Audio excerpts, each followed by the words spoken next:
মারা গেলে জান্নাতে যাচ্ছে না, ভবিষ্যতেও যাবে না। আকাশের কোনো দরজা এদের জন্য খোলা নেই। আবওয়াব, বাবের বহুবচন আবওয়াব, একটা দরজাও খোলা থাকবে না, সব বন্ধ আপনার জন্য। কতদিন পর্যন্ত আপনি জান্নাতে যেতে পারবেন না? আল্লাহ একটা উদাহরণ সেট করেছেন, হাত্তা ইয়ালিজাল জামালু ফি সাম্মিল খিয়াত। যতদিন পর্যন্ত উটে সুসের ছিদ্র দিয়ে উট প্রবেশ করে যেতে না পারে, ততদিন আপনি জান্নাতে যেতে পারবেন না। এই উদাহরণটা আল্লাহ সেট করলেন কেন? কারণ বাস্তবে আমরা যেটা দিয়ে বুঝি ভালো, ওই উদাহরণ আল্লাহ ওই বিষয়ের আগে সেট করে দেয়।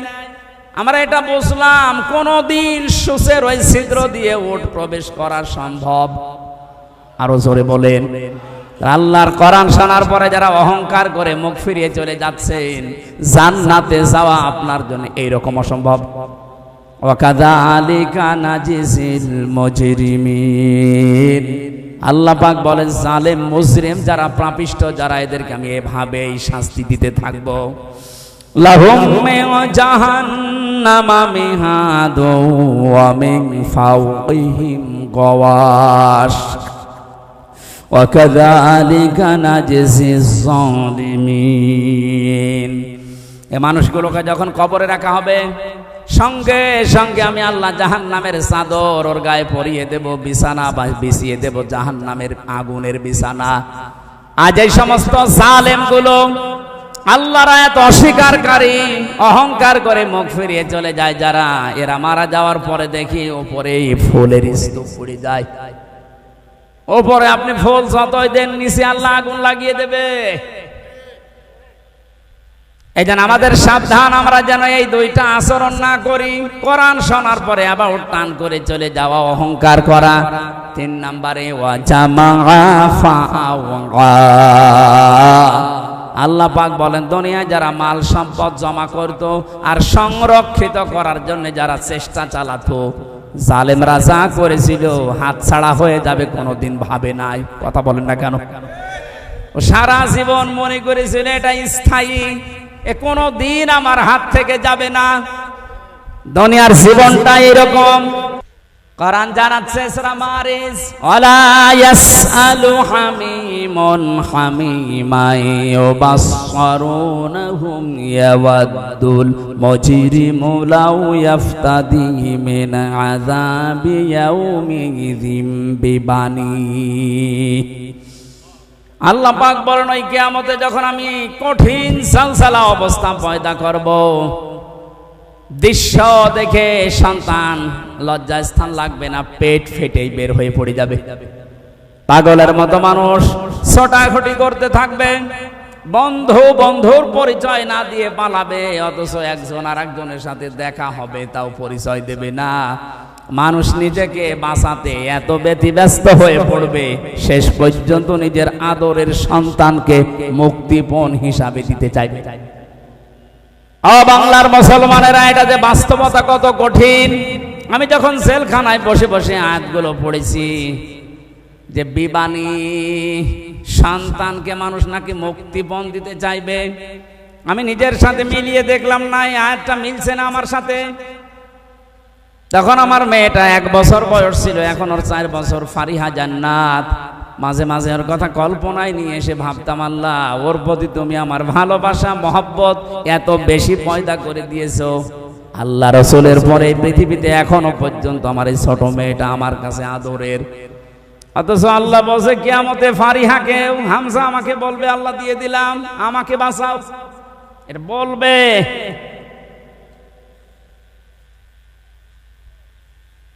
وصاحبته وأخيه وفصيلته التي تؤويه। আল্লাহ বলেন, শুধু তোর সন্তান না, তোর স্ত্রীকে, তোর ভাইকে, তোর জ্ঞাতি গোষ্ঠী, তোর দলের লোক, তোর বংশের লোক, যারা তোকে আশ্রয় দিত সামাজিক ভাবে, রাজনৈতিক ভাবে, তাদেরকেও বলবি আল্লাহ দিয়ে দিলাম, তুমি আমারে কিছু বলবা না। অমাং ফেলারুদে জামিয়া, এমনকি দুনিয়ায় যত সম্পদের মালিক ছিল সব দিতে রাজি হয়ে যাবে।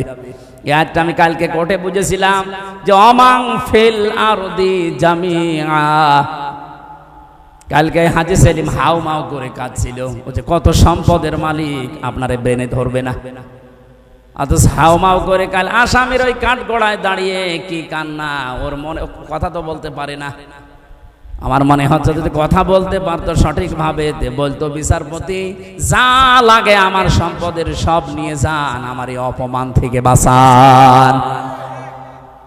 আল্লাহ ওইটা তুলে ধরেছেন, অমাং ফিল আরদি জামিআ, ও দুনিয়ার যত স্থাবর অস্থাবর সম্পদের মালিক ছিল বলবে আল্লাহ সব দিয়ে দিলাম, এরপর আমাকে বাঁচান। আল্লাহ সব জবাব দিচ্ছেন আয়াতের পরে, কাল্লা ইন্নাহা লাযা, কখনোই না, একটাও নেওয়া হবে না, ধরে আমি লাজাই দেব। কোথায় লাজাই দেব তোরে? লাজা কি? জাহান্নামের যে 7টা দরজার নাম আছে, হোতামা, হাবিয়া, সাকার, সাঈর, জাহিম, জাহান্নাম আর লাজা, একটা দরজার নাম। এ ভুলটা নিরসন করা দরকার, অনেকে জানেন না। জাহান্নাম কয়টা বলেন তো? একটা। জান্নাত একটা, কিন্তু এদের স্তর আলাদা। জাহান্নামের স্তর দরজা 7টা, আর জান্নাতের স্তর আমি কোরআনে পেয়েছি 100টার উপরে। প্রশ্ন আসতে পারে সেই 1 থেকে পড়ছি যে জান্নাত 8টা জাহান্নাম 7টা, না, কোরআনে কারীম জানিয়েছে লাহা সাবাতু আবওয়াব লিকুল্লি বাবিম মিনহুম জুজউম মাকসুম। সূরা হিজরের 44 নম্বর আয়াত, 14 নম্বর পারার 3 নম্বর পৃষ্ঠা 7 নম্বর লাইনে আছে। আল্লাহ পাক বলেন জাহান্নামের দরজা 7টা। জাহান্নামের দরজা কয়টা বলেন? বলেন। লিকুল্লি বাবিম মিনহুম জুজউম মাকসুম। পৃথিবীতে যে যে ধরনের অপরাধ করেছে তাকে আল্লাহ ওই দরজা দিয়ে প্রবেশ করাবে। আদালত তো আমি দেখলাম কালকে একটা, কিন্তু যেই যেই ধরনের আসামি তাকে ওই আদালতে নিয়ে বিচার করা হয়। স্কুল আমরা দেখি, একটা স্কুল 10টা ক্লাসরুম, 1 থেকে 10 পর্যন্ত পড়ানো হয়। যে যেই ক্লাসে পড়ে ওই দরজা তার জন্য নির্ধারিত আছে না নেই? ক্লাস 3-তে পড়ে বা 7-এ যে ক্লাস করতে পারবে। দুনিয়াতে আপনি যেই ধরনের অপরাধ করবেন আল্লাহ কিয়ামতে ওই ধরনের দরজা দিয়ে জাহান্নামে আপনাকে প্রবেশ করাবে। এখানে যেটার নাম আছে এটা 3 নাম্বার, এর নাম লাজা। নাম কি বলেন? বলেন। এ লাজায় আল্লাহ দেবের কাদের? এখানে 3টা গুণের নাম আছে, একটু মিলান তো নিজেদের সাথে। আমাদের ভেতরে যদি এই গুণগুলো থাকে আমরা কিন্তু অলরেডি জাহান্নামে লাজা যে দরজা এর উপযুক্ত হয়ে আছি। 1 নম্বরে আল্লাহ পাক বলেন নাযাআতাল লিশাওয়া, এটা এক কঠিন ভয়ঙ্কর জায়গায় লাজাটা, ওর ভেতরে প্রবেশ করলে আগে চামড়া খসে যাবে। শুনতে যত সহজ মনে হইলো বাস্তবতা কি অত সহজ? পৃথিবীতে এমন কোন ঘর আছে যে ঘরে ঢুকলে চামড়া উঠে যায় না? মাটির নিচে যেই কয়েকদিনই ছিলাম ওরা প্রতিদিন মাঝে মাঝে আসতো আমারে, বলতো হুজুর আমরা এই যে এইগুলো দিয়ে নখ তুলি আর এগুলো দিয়ে চোখ তুলি, রিমান্ডের যে শাস্তি দেওয়ার জিনিস আছে আমার দেখাইতো, আমি যেন ওদের ওই ভয়তে সব বলে দেই। ওরা যেগুলো মিথ্যা আমারে বলতে বলতো না এগুলো এত মিথ্যা আমি বলতে পারবো না। যে বিষয়গুলো দেখিয়েছে যতক্ষণ পর্যন্ত শরীরে টাচ না করেছে একটা জিনিস আমার শরীর থেকে খসে নাই। আল্লাহ বলেন এমন লাজায় আমি দেব, প্রবেশ করতে দেরি সঙ্গে সঙ্গে তো চামড়া সব খুলে যাবে। কাকে ডাকবে এই লাজায় জানো? তাদউ মান আদবারা ওয়া তাওয়াল্লা। যে মানুষগুলো এই পৃথিবীর ময়দানে সত্যের দিকে আহ্বান করার পরও অ্যাবাউট টার্ন করে পেছন ফিরে মুখ ফিরিয়ে চলে গেছে, এ বাংলাদেশে এই চরিত্রের মানুষ বেশি। চোখে আঙ্গুল দিয়ে দেখানো হয় এটা সত্য পথ, এটা ন্যায়ের পথ, জানার পরে অনেকে অ্যাবাউট টার্ন করে অহংকার করে মুখ ফিরিয়ে চলে যাচ্ছেন। এটা যে কত বড় অপরাধ। কোরআনে কারিমের সূরা আরাফ 14 নাম্বার পারার 14 নাম্বার পৃষ্ঠার 7 নাম্বার লাইনে 40 নাম্বার আয়াতটা আল্লাহ নাযিল করেছেন। এই জন্যই ইন্নাল্লাযীনা কাযযাবু বিআয়াতিনা ওয়াস্তাকবারু আনহা লা তুফাত্তাহু লাহুম আবওয়াবুস সামা ওয়া লা ইয়াদখুলুনাল জান্নাহ। নরসিংদীবাসী একটু খেয়াল করেন, নিশ্চয় যারা আল্লাহর আয়াতকে মিথ্যা প্রতিপন্ন করে, মিথ্যা মনে করে। আপনারা বলতে পারেন কয় আল্লাহর আয়াত তো মিথ্যা মনে করি না, মিথ্যা প্রতিপন্ন করি না, তে শোনার পর আপনি ঘাড় ঘুরিয়ে চলে যান কোন কারণে? এইটাই তো মিথ্যা প্রতিপন্ন করা।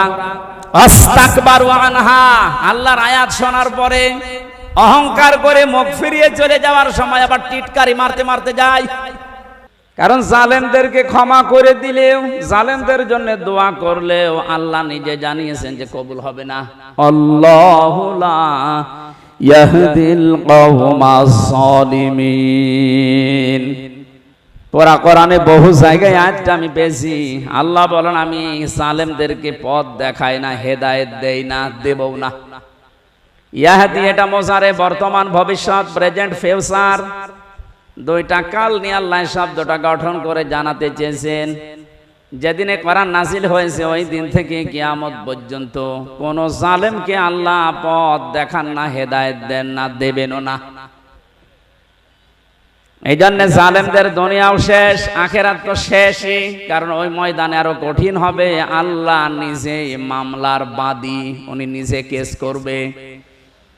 ও বাংলার মুসলমানেরা, বুকে হাত দিয়ে যাদের বুক আছে একটু ভাবেন, চিন্তা করেন। এদেশে আজ আমার মনে হচ্ছে অনেকে এখন আল্লাহর মামলার আসামি। বাদী যত বড় হয় মামলা তত কঠিন হয়। কথা বলেন না কারণ আমি যে 3টা বছর ছিলাম মাটির নিচে জেলখানায়, সব মিলে আমার যদি কোনো সলিমদ্দি মামলা দিত 3 বছর না 3 দিন পরেই বের হয়ে যেতাম। টাকা পয়সার জন্য নাকি লাগবে আপনার শুধু বলতেন। কারণ আমি এমন জায়গায় ছিলাম ওখানে টাকার অভাব ছিল না। আকিস গ্রুপে বাংলাদেশে যদি 3 জন ধনী থাকে তার ভেতরে তারা একজন। যেহেতু কোনো সলিমদ্দি কলিমদ্দি দেয়নি, মামলা দিয়েছি সরাসরি রাষ্ট্র। এই জন্য বহুবার চেষ্টা চালিয়েছে মামলা জামিন করাতে। হাইকোর্টের বিচারপতি পর্যন্ত বলেছে আমার হাত বাঁধা, কিচ্ছু করার নেই। অথচ মামলাটাকে আমার ওয়াজ শুনে নাকি একজন উদ্বুদ্ধ হয়ে কাছে নিয়ে গেছে সংঘাত ভাঙতে। জজ সাহেব পর্যন্ত গতকালকে আমার মামলা সব খারিজ করে দিয়েছে। অথচ এই জজই 3 বছর ট্রাইব্যুনাল চালিয়েছে। আমি কালকে বলতেও গেলাম, স্যার 3টা বছর পর আজকে মামলা আপনি ঢিসমিস করে দিলেন, কাগজ ফেলে দিলেন, যে যা কি বিচার করব, এর ভেতরে কোনো মাল ম্যাটারেস নেই। আপনি এতদিন পর্যন্ত এটা দেখেননি। বললে হয়তো বলতো যে হুজুর কি করব, হাত বাঁধা। বিচার ব্যবস্থাটা একটু ইঙ্গিত দিলাম। বাকি জায়গাগুলো যে কত দুর্নীতিগ্রস্ত হয়েছিল তার প্রমাণ দেশের সব চাইতে বড় মসজিদের ইমাম পর্যন্ত পালিয়েছে। যে দেশের কেন্দ্রীয় মসজিদের ইমাম পর্যন্ত পালিয়ে যায়, বাকিগুলো আর বলার অবকাশ রাখে কোথায় পৌঁছিয়েছিল।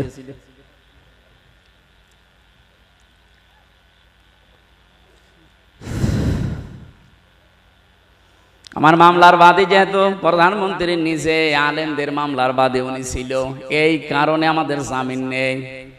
অপরাধ যাই করেন না কেন জামিন হবে না। অথচ এই মামলায় যদি রায়ও দিয়ে দিত সর্বোচ্চ 3 মাস আমি থাকতাম। 3 বছর কেটে গেছে, তারপরও নাকি স্বাদ মেটছে না।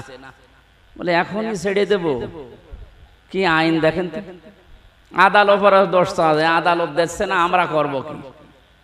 আর গোপনে গোপনে বলে যে কি করব, এই কয়দিনে হুজুর ছেড়ে ছাড়া পেয়ে যাবে, আর কিছুদিন থাক।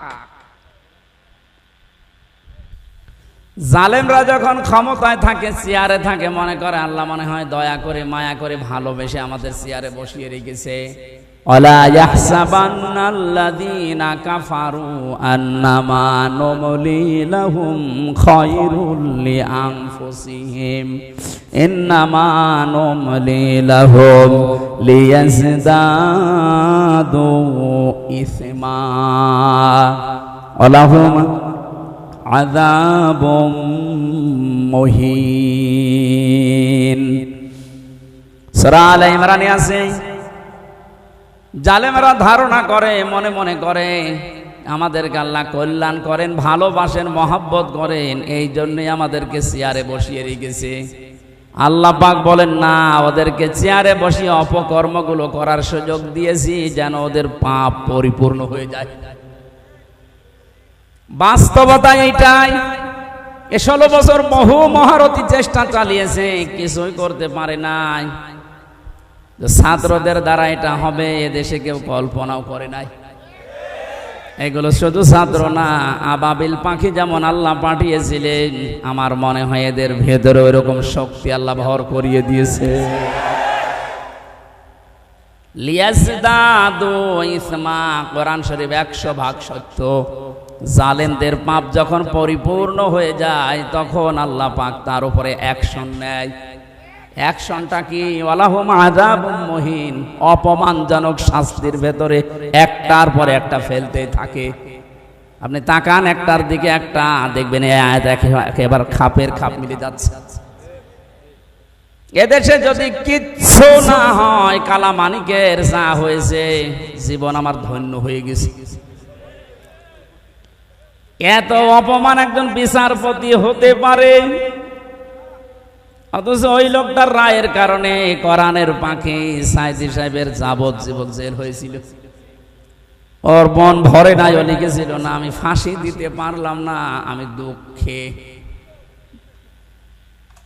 মহান আল্লাহ পাক প্রতিশোধ নিয়ে এমন জায়গায় তারে পৌঁছিয়েছে, আমার মনে হয় এই বাংলাদেশে এত নিচে কাউকে আল্লাহ নামায়নি। ওর বিসি পর্যন্ত উড়ে গেছে। এটা টকশো থেকে যেন ডাবিং করে বলছে, হ্যাঁ তারপরে আমার বিসিতে মারবে।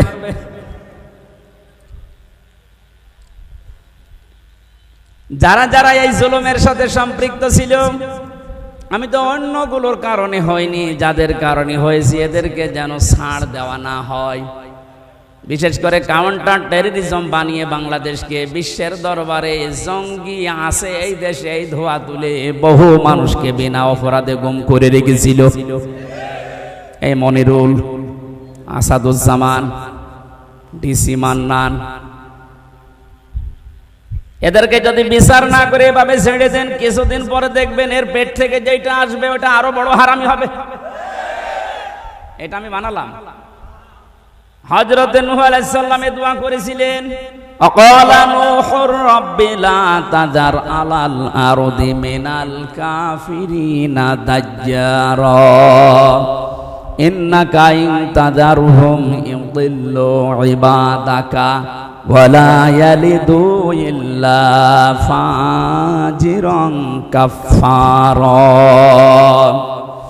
হযরত নূহ একেবারে অতিষ্ঠ হয়ে শেষ পর্যন্ত বলেছিলেন, মাবুদ এ কাফেরদের একটা আন্ডা বাচ্চা পর্যন্ত যেন ছাড় না পায়।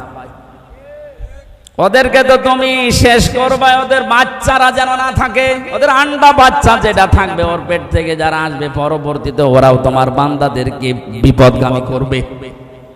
এই 16 বছরের রেজাল্ট এইটা।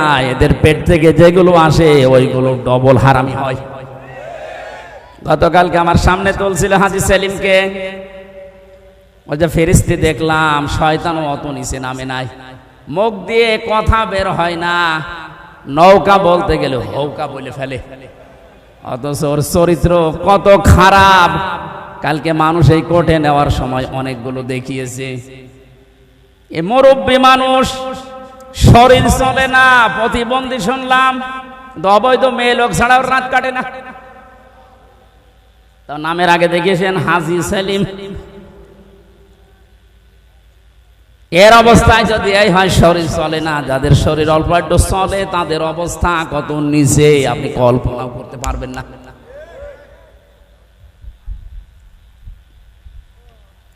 আমি যেটা বোঝানোর জন্য পর্যন্ত এসেছি, জালেমদের কোনো ছাড় আল্লাহ যখন দেয়নি, আমি অত দরদ দেখানোর দরকার নেই।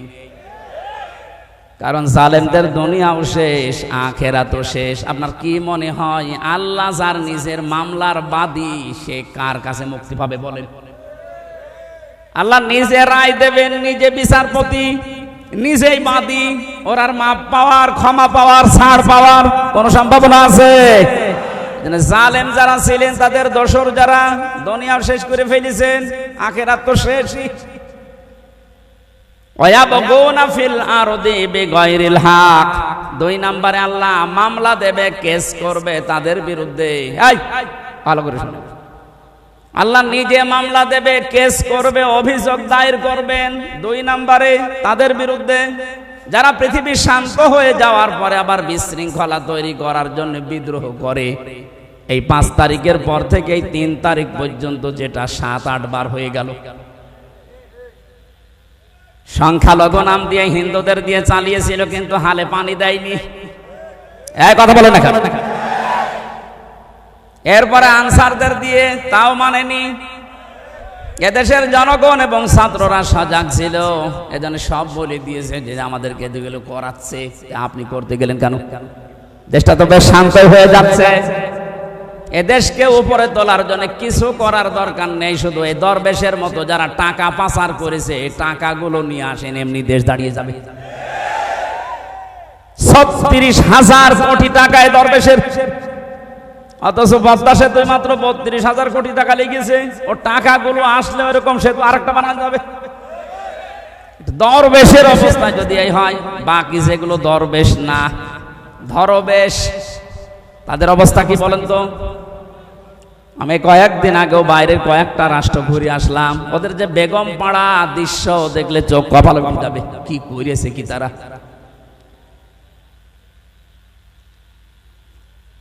এই জন্য হাওয়া পাচ্ছেন আপনি আর লাফাচ্ছেন।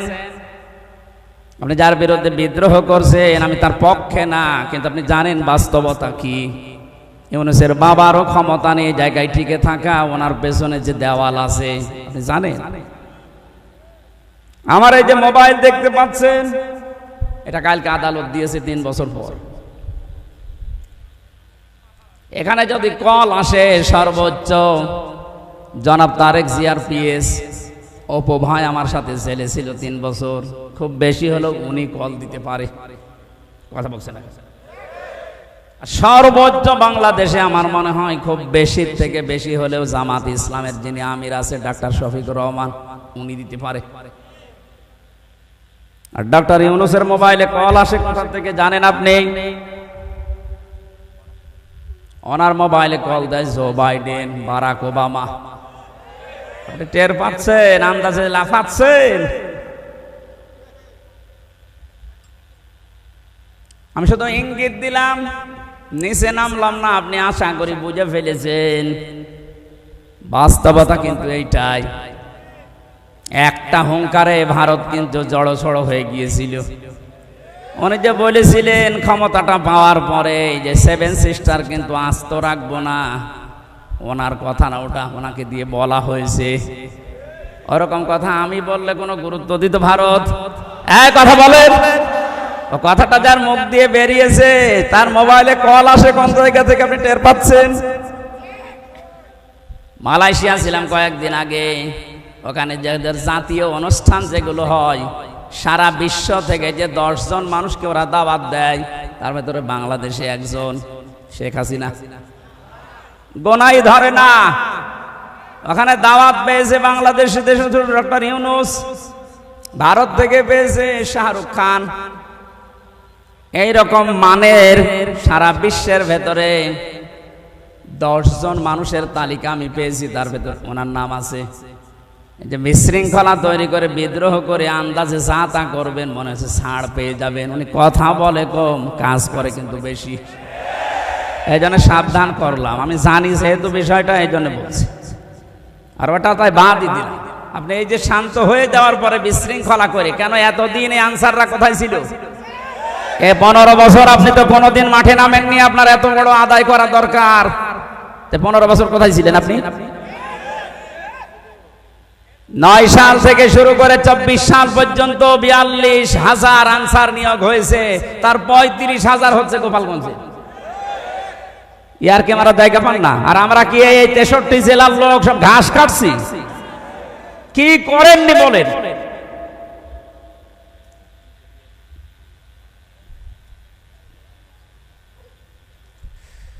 আমি বললাম না আল্লাহ এমনিতে ধরেনি, পাপ যখন পরিপূর্ণ হয়ে গেছে আল্লাহ বলেন ইন্না বাতশা রাব্বিকা লাশাদীদ, আমার ধরা বড় শক্ত ধরা।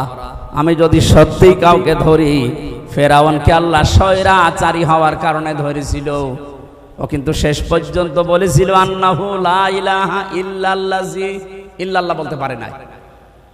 তাফসিরে মুফাসসির লিখেছেন কাবীরের ভেতরে আল্লামা ফখরুদ্দিন রাজি, তিনি বলেন ফেরাউন যখন লা ইলাহা ইল্লাল্লাহ বলতে পারে না, ইল্লাল্লাজি পর্যন্ত বলতেছিল, ফেরেশতা জিবরাইল এসে মুখে কাদা দিয়ে দিয়েছে। এখান থেকে একটা শিক্ষা আছে, মুফাসসির প্রায় 7টা শিক্ষা এখানে বের করেছেন, আমি একটা বলছি।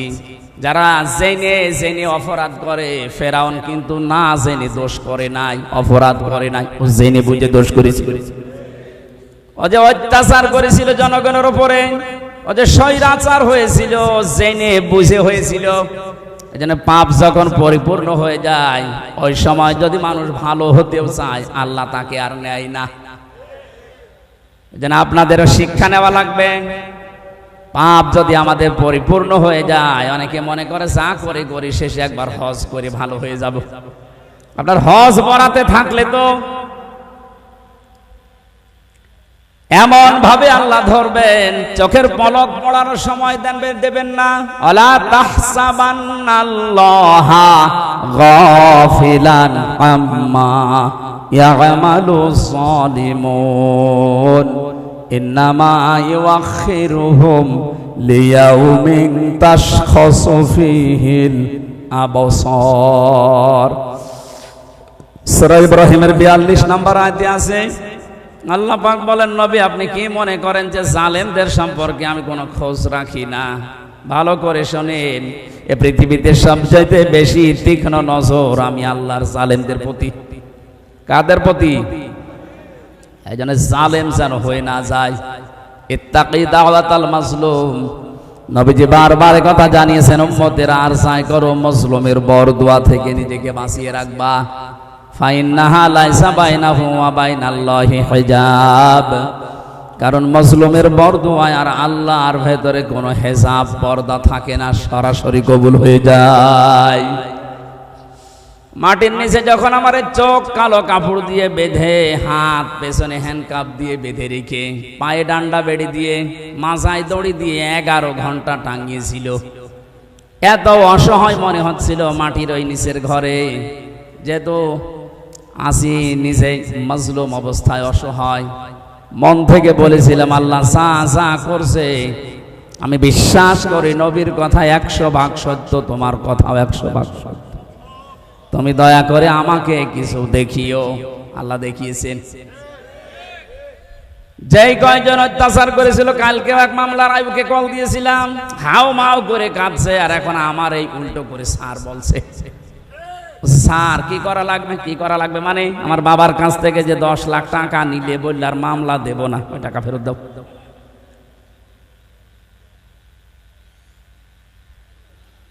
পাপ এমন পর্যায়ে পৌঁছেছে, আমার নিজেরটাই বললাম, বাকি ওই যে ছোট হুজুর যেটা রফিকুল মাদানি আমার সাথে ছিল 2 মাস, আমার বলছে হুজুর আমি তো ছোট মানুষ, আমার সাথে যা করেছে বলার মতো না। রাত 12:30টার সময় আমারে নিয়ে গেছে হাতির চিলে, 2 পাশের রাস্তা ব্লক করে দিয়ে পুরা উলঙ্গ করে, এক টুকরা কাপড় আমার শরীরে রাখে নাই, একটা সিগারেট আমার হাতে ধরিয়ে দিয়ে একটা উলঙ্গ অর্ধ উলঙ্গ মেয়ে লোক কোথা থেকে যেন নিয়ে আসলো, পাশে দাঁড় করিয়ে দিয়ে ছবি তুলছে, বলছে এটা কালকে ছেড়ে দেব, মানুষ জানবে যে পিসকে হুজুর কেমন। বলছে হামজা ভাই আমি যেহেতু ছোট মানুষ, ওদের তুলনায় মেয়েটা আমার পাশে দাঁড়িয়েছে, ওর মাথা পর্যন্ত আমি না, এত লম্বা মেয়ে মানুষ।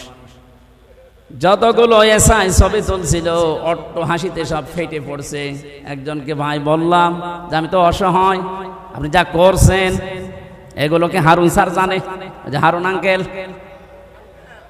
অথচ জানে না, মানে উনি তো করাচ্ছে। উনি মাঝে মাঝে রিমান্ডে এসে যে সুন্দর সুন্দর টকিং করতো, এত সুন্দর কথা বলতো ফেরেশতার মতো, আর উনি আমার এই অপমান করার জন্য এত দূর নেমেছে। অসহায় হয়ে চোখের পানি ফেলে বললাম, মাবুদ তুমি সত্য আমি জানি, দেখতে পাচ্ছ, অন্তত দুনিয়ায় তুমি আমার চোখে দেখিও যে হারুনের কিছু হয়েছে। আল্লাহ দেখায়নি, আল্লাহ যে দেখিয়েছে 3 ইঞ্চি। মহিলারা পর্যন্ত এখন 3 ইঞ্চি, সব মুখে সিকিউরিটি গেছে, কোথায় নামিয়েছে আল্লাহ দেখেন। তারপরে তো এখনো লুকিয়ে আছেন, বাইরে যদি জনগণ পায় পিটিয়ে মেরে ফেলবে। যে কয়টারে পাচ্ছে, কেউ ডিম মারছে, কেউ পানি মারছে, কেউ কেক মারছে। এদেশে ইসলাম এবং মুসলমানদের বিরুদ্ধে প্রকাশ্যে এবং গোপনে যারা যুদ্ধ ঘোষণা দিয়েছিল, তার ভেতরে আমার কুষ্টিয়ার ননু আলী একজন। ননু না ইনু, ইনু ননু।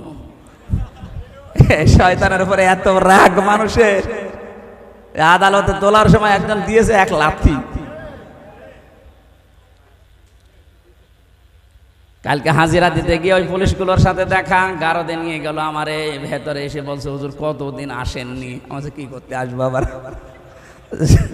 কিছু শোনেন, আপনার কুষ্টিয়ার ওই যে ইনুমিয়া, ওরা আমরা এত সিকিউরিটি দিয়ে ভালোভাবে নিয়ে যাচ্ছিলাম, কোন দিক থেকে লাল পোশাক পরা একজন এসে মারলো লাথি, কিচ্ছু করার নেই, ধর ধর করতে করতে পালিয়ে গেছে। দেখছে আর একজন লাথি মারার জন্য আসতেছে। আল্লাহুম আযাবুম মুহিন, আল্লাহ যে বলেছে আপন নিচে নামাবো, মানুষ কল্পনাও করতে পারবে না। অথচ 5 বছর আগে ওর দাপট দেখেছেন। এদেশে আলেমদের নামে তেতুল হুজুর লাগিয়েছে এই লোকটা। হাজার হাজার আলেমের উস্তাদ যে লোকটা, আল্লামা শাহ আহমেদ শফি রহমতুল্লাহ আলাইহি, জিন্দা ওলি ছিল, হাজার হাজার মানুষকে আলেম বানিয়েছে। এই লোকটার নাম দিয়েছে এই ইনুক্তিত তেতুল হুজুর। আমি তিরমিজি শরীফে একটা হাদিস পড়েছিলাম যে আলেমদেরকে যদি কেউ প্রকাশ্যে অপ্রকাশ্যে অপমান করে, মহান আল্লাহ পাক ওই জামানায় ওই দেশে মানুষের উপরে 6টা গজব নাজিল করে।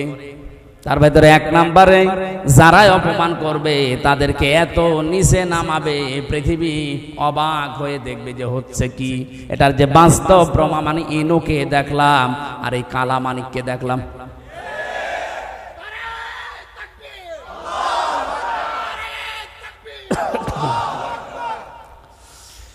নরসিংদীবাসী, এবার আমি তাফসীরুল কোরআন মাহফিলে তাফসীর আকারে কথা বলার চেষ্টা চালাচ্ছি, ভালোভাবে শোনেন। আল্লাহ জালেমদেরকে হেদায়েত দেবেন না, জালেমদের বিরুদ্ধে নিজে মামলা দেবেন। এজন্য ওদের কোনো পক্ষে কোনো কথা নেই, ওদের যা বললাম সব বিপক্ষে। আল্লাহ কোরআনে কারীম আমাদেরকে দিয়েছেন লিতাশকার জন্য না, দুঃখ পাওয়ার জন্য না, না খেয়ে থাকার জন্য না। বন্যা দিয়ে প্রতি বছর বছর আমাদেরকে মেরে ফেলবে আর আমরা শুধু সুবহানাল্লাহ পড়ে যাব, এই জন্য দেয়নি। আল্লাহ পাক বলেন কোরআন কেন দিয়েছি জানেন? যে নামগুলো দিয়ে আল্লাহ কোরআনে কারিমে বিশ্ব নবীকে ডাক দিয়েছেন। আমি পড়া কোরআন পড়ে নবীর নাম পেয়েছি বিশেষভাবে 7টা। কয়টা? 1 নম্বরে আল্লাহ ডাক দিয়েছেন ইয়াসিন, 2 নম্বরে তোহা, 3 নম্বরে মোহাম্মদ, 4 নম্বরে আহমদ, 5 নম্বরে আব্দুন বা আব্দুল্লাহ, 6 নম্বরে মুজাম্মিল, 7 নম্বরে মুদাসসির। আপনি প্রতিটি শব্দের দিকে খেয়াল করে মিলান তো। প্রথম নাম আল্লাহ তাকে ডাক দিলেন ইয়াসিন। ইয়া হরফে নেদা, ইয়া মানে হে, সিন মানে সাজ্জেদ। তাফসীরে কাবীর আল্লামা ফখরউদ্দিন রাজি রহমাতুল্লাহ আলাইহি এই সিন শব্দের ব্যাখ্যা করতে গিয়ে তিনি 5টা অর্থ বের করেছেন। আলেম যারা আছেন একটু খেয়াল করেন। 1 নম্বরে সিন মানে সাজ্জেদুল আলামিন, 2 নম্বরে সিন মানে সাজ্জেদুল বাশার, 3 নম্বরে সিন মানে সাজ্জেদুল কাউনাইন, 4 নম্বরে সিন মানে সাজ্জেদুল আম্বিয়া, 5 নম্বরে সিন মানে সাজ্জেদুল মুরসালিন। আমি কি কাহিনী শুরু করব? আমি তো কোরআনে কারিম দিয়ে ব্যাখ্যা করছি। আল্লাহ পাক বলেন যে 5টা নামে ডাক দিলাম। এ 5টি অর্থের ভেতরে মুফাসসিরিন ইকরাম প্রায় 27টা বিষয় তারা এখানে ব্যাখ্যা দিয়েছেন। 1 নম্বরে নবীকে সাইয়্যিদুল আলামিন এ নামে ডাকার কারণ কি? আলম মানে এই পৃথিবী, জগৎ, আর আলামিন মানে জগৎ সমূহ। এ পৃথিবীর কোন মানুষ যদি এই ধারণা করে যে আমি এই পৃথিবীতে বাস করব না, আমি বাস করব মঙ্গল গ্রহে, চাঁদের দেশে, আল্লাহ পাকের নবীকে ওই জায়গাও বাস করলে আপনাকে আদর্শ নেতা মানা লাগবে। এই শব্দটা শোনার পরে কারো যদি মন খারাপ হয়, আমি এবার ব্যাখ্যা করছি।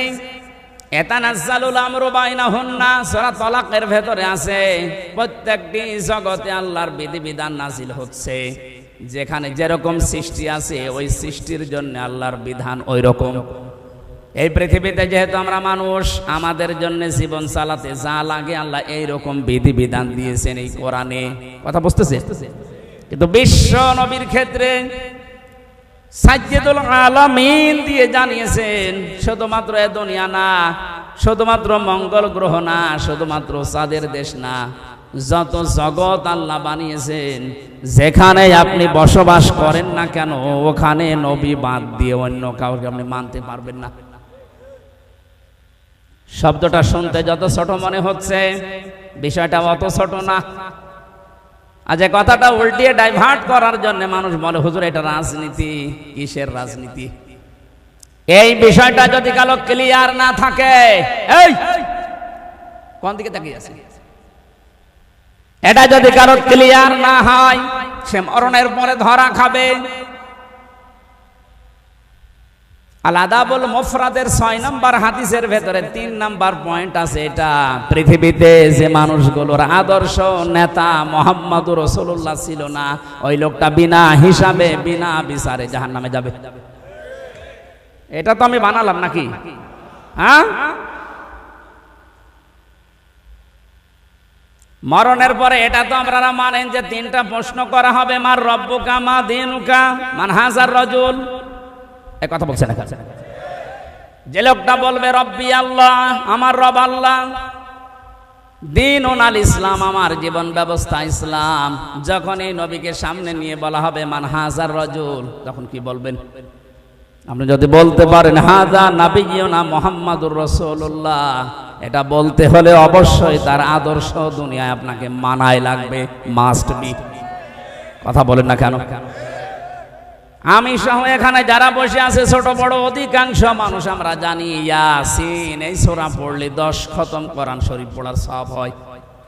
এটা জানেন না? মাস্ট বি সওয়াব হবে, কিন্তু এর ভিতরে 83টা শিক্ষা আছে। এগুলো যদি আপনার প্র্যাকটিক্যাল লাইফে থাকে তখন সওয়াব পাবেন। আপনি মন মতো পড়ে গেলেন, একটাও ভেতরে নেই, উল্টার গুনাহ পাবেন। কারণ যে ব্যক্তি এলেম অনুযায়ী আমল করে না ওই লোকটা শিরিক করে। এই কথা বলছেন? যে লোকটা তার এলেম অনুযায়ী জ্ঞান অনুযায়ী কাজ করে না সে কি করে? শিরিক। বলেন বলেন। আর শিরিক করলে তার জন্য জান্নাত হারাম। আপনি একটা কথা যদি ভুল প্রমাণ করতে পারেন আমি আর কথা বলবো না, কিন্তু কথা যদি বিশ্বাস হয় তাহলে মেনে নেওয়া লাগবে। আজকে থেকে সিদ্ধান্ত নিয়ে বাড়ি যান, যতদিন বেঁচে আছি মুহাম্মদুর রাসূলুল্লাহ বাদ দিয়ে অন্য কাউকে আমি আদর্শ মানি না, মানব না। একমত আছেন কারা দেখি? লিল্লাহি। এই আন্দাজে হাত তুলে কিন্তু ধরা খাবে। এটা কিন্তু বাস্তবে নিয়ে যাওয়া লাগবে। নবী বাদ দিয়ে আমি কাউকে নেতা মানি না। এবার হাত তুলে। এই আপনি হাত নামান, আপনার দরকার নেই। আপনি মানতে পারবেন না আমি জানি, আপনি এতটুকু দিয়েছেন। আমি আপনাকে বাঁচার জন্য বলছি ভাই, আমি খেলা করার জন্য এখানে বসে। এটা যদি দুনিয়ার সাথে শুধু শেষ হয়ে যেত, এই যে কোরআন শরীফ আমার সামনে, জীবনও বলতাম না। এর সম্পর্ক রিলেটেড সব আখিরাতের সাথে। কারণ মানুষকে আল্লাহ মরণের পরে যখন বিচার করার জন্য তুলবেন, এক একজনকে তুলবেন আলাদা আলাদা ভাবে তার নিজের সামনে, নাকি 10 লক্ষ একবারে? অনেকেই বলে না কিয়ামতে আমার বাবা চান লক্ষ লক্ষ মুরিদ নিয়ে আসবে মিছিল দিতে দিতে, এটা বানানো কথা। কোরআনে কারীম জানিয়েছে সূরা মরিয়ম 16 নম্বর পারা 10 নম্বর পৃষ্ঠা 15 নম্বর লাইনের শেষ নম্বর রুকুর 95 নম্বর আয়াত, এটা তাফসিরে ফি জিলালিল কোরআনে আছে, অকুল্লুহুম আতিহি ইয়াউমাল কিয়ামাতি ফারদা। হে নবী আপনি জানিয়ে দেন কিয়ামতে প্রতিটি মানুষকে আমার সামনে আমি দাঁড় করাবো বিচার করার জন্য, স্রেফ একা একা। কয়জন করি বলেন বলেন। নরসিংদীবাসী কোরআনে আয়াত শোনার পরে নিজের প্র্যাকটিক্যালটা একটু মিলান তো। আমি সহ যারা এখানে বসে আছি কিয়ামতে কিন্তু প্রতিটি মানুষকে আল্লাহ তার নিজের সামনে দাঁড় করাবেন, কেউ থাকবে না, স্রেফ একা একা। মাঝে মাঝে একা থাকুন থাকি ভাবি আল্লাহ তুমি যদি বলো হামজা 2024 সালের আগস্ট মাসের 31 তারিখ পর্যন্ত তোরে মাফ করে দিলাম, যা শুধুমাত্র সেপ্টেম্বরের 1 থেকে 3 দিনের হিসাব দিয়ে তুই জান্নাতে চলে যা। আমার যা বাস্তবতা, আমার তো মনে হয় 3 দিনের হিসাব দেওয়া আমার দ্বারা সম্ভব না। আপনারা পারবেন না? আপনারা পারবেন?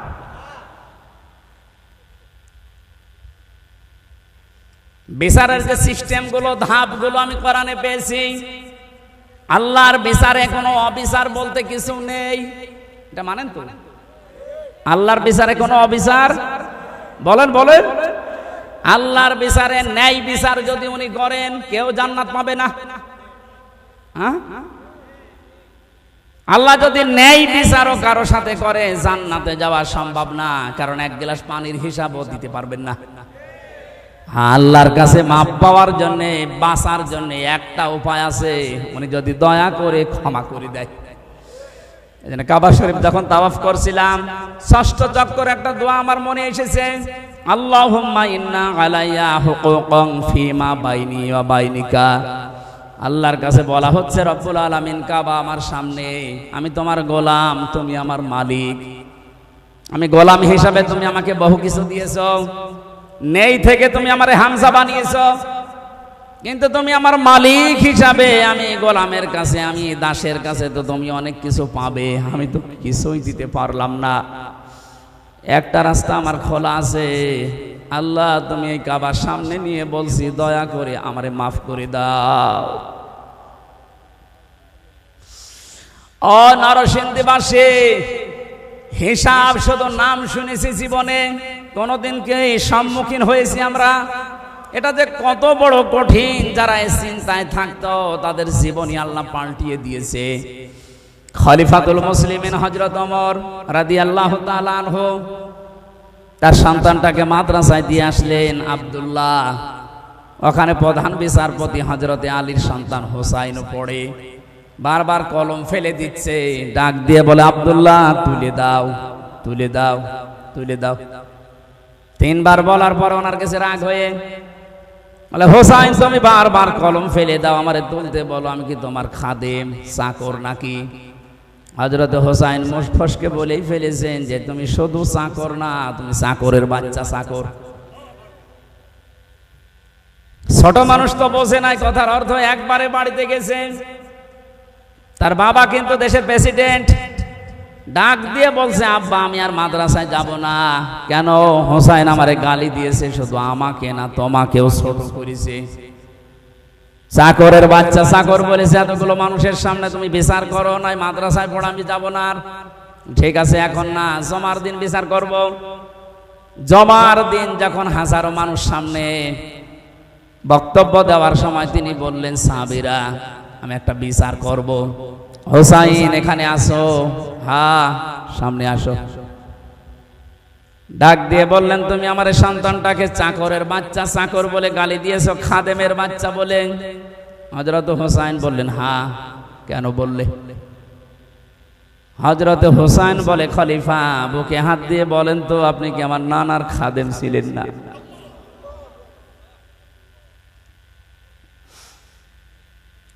হযরত ওমরের কথা বন্ধ হয়ে গেছে।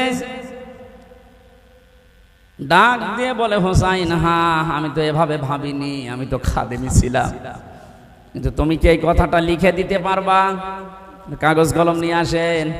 ছোট মানুষ তো, যেই কাগজ না খাজুরের পাতা নিয়ে এসেছে, উনি লিখে দিলেন, ওমর আমার নানার খাদেম ছিল, আমি দেখেছি, ইতি হুসাইন ইবনে আলী, সই করে দিলাম। কাগজটা হাতে নিয়ে হযরত ওমর চুমা খেলেন, ডাক দিয়ে বলেন, নবীর সাহাবীরা, বিচার হয়ে গেছে। হযরত হুসাইন তো ছোট মানুষ, বলে, আব্বা বিচারই শুরু করলে না, কি করে হয়ে গেল? হযরত ওমর বলে, সন্তান আমার, যে বিচার করেছি এটা দুনিয়া না আখিরাতের কাজে লাগবে। আমি যখন মারা যাব, এই কাগজটা আমার কাফনের ভেতরে দিয়ে দিও। ময়দানে মাহশারে আল্লাহ যখন আমাকে তুলবে স্রেফ একা একা, জীবনে কিছুই যদি আল্লাহর ভালো না লাগে, ওনার কাছে যদি পছন্দ না হয়, এই কাগজটা তুলে দেখাবো, মাবুদ তাকাও এদিকে, দেখো তোমার নবীর নাতি লিখে দিয়েছি, আমি নবীর খাদেম ছিলাম, এই ওসিলা হলো আজকে তুমি আমার মাফ করে দাও।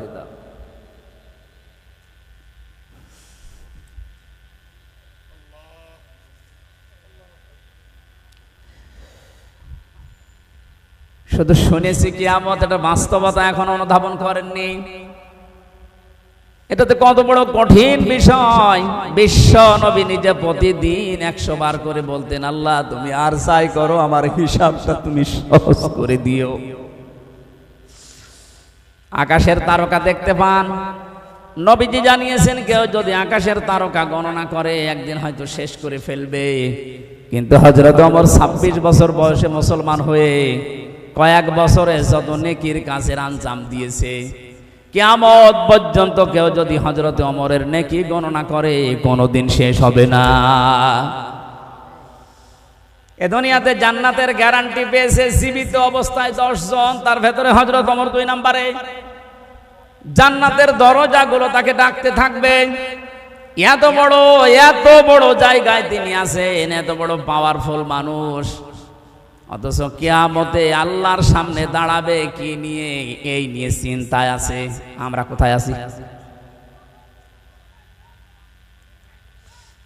কোরআনে কারীম জানাচ্ছে, এদিকে তাকান, ভ্যান যাচ্ছে। যাতে ভ্যান দেখেননি, মাহফিলের পরে আমি 10 মিনিট সময় দেব, ভ্যান দেখে বাড়ি যাবে। কি বলবো? আমি একটা গুরুত্বপূর্ণ বিষয় আপনাকে আমি আহ্বান জানাচ্ছি, আর আপনি ওইদিকে ভ্যান দেখতে তাকিয়ে আছেন। আমার তো মনে হয় এই রাস্তা দিয়ে যদি এখন পরিমণি হেঁটে যায়, যে সব দৌড় দেবে। কোরআন জানাচ্ছে সূরা মারিজ, ওয়ালা ইয়াসআলু হামিমুন হামিমা ইউবাসসারুনহুম ইয়াওয়াদ্দুল মুজরিমু লাউ ইয়াফতাদি মিন আযাবি ইয়াউমিযিম বিবানি। আল্লাহ পাক বলেন, ওই কিয়ামতে যখন আমি কঠিন সালসালা অবস্থা পয়দা করব, দৃশ্য দেখে সন্তান লজ্জা স্থান লাগবে না, পেট ফেটেই বের হয়ে পড়ে যাবে। পাগলের মতো মানুষ ছোটাছুটি করতে থাকবে, বন্ধুর পরিচয় না দিয়ে পালাবে, অথচ একজন আর একজনের সাথে দেখা হবে তাও পরিচয় দেবে না। মানুষ নিজেকে বাঁচাতে এত ব্যতিব্যস্ত হয়ে পড়বে, শেষ পর্যন্ত নিজের আদরের সন্তানকে মুক্তিপণ হিসাবে দিতে চাইবে। বাংলার মুসলমানেরা, এটা যে বাস্তবতা কত কঠিন। আমি যখন জেলখানায় বসে বসে আয়াতগুলো পড়েছি, যে বিবানী সন্তানকে মানুষ নাকি মুক্তিপণ দিতে চাইবে, আমি নিজের সাথে মিলিয়ে দেখলাম না, এই আয়াতটা মিলছে না আমার সাথে। তখন আমার মেয়েটা 1 বছর বয়স ছিল, এখন ওর 4 বছর। ফারিহা জান্নাত। মাঝে মাঝে ওর কথা কল্পনায় নিয়ে এসে ভাবতাম, আল্লাহ ওর প্রতি তুমি আমার ভালোবাসা মহব্বত এত বেশি পয়দা করে দিয়েছো। আল্লাহ রাসূলের পরে পৃথিবীতে এখনো পর্যন্ত আমার এই ছোট মেয়েটা আমার কাছে আদরের।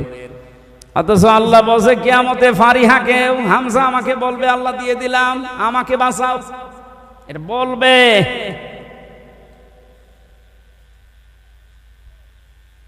وصاحبته وأخيه وفصيلته التي تؤويه।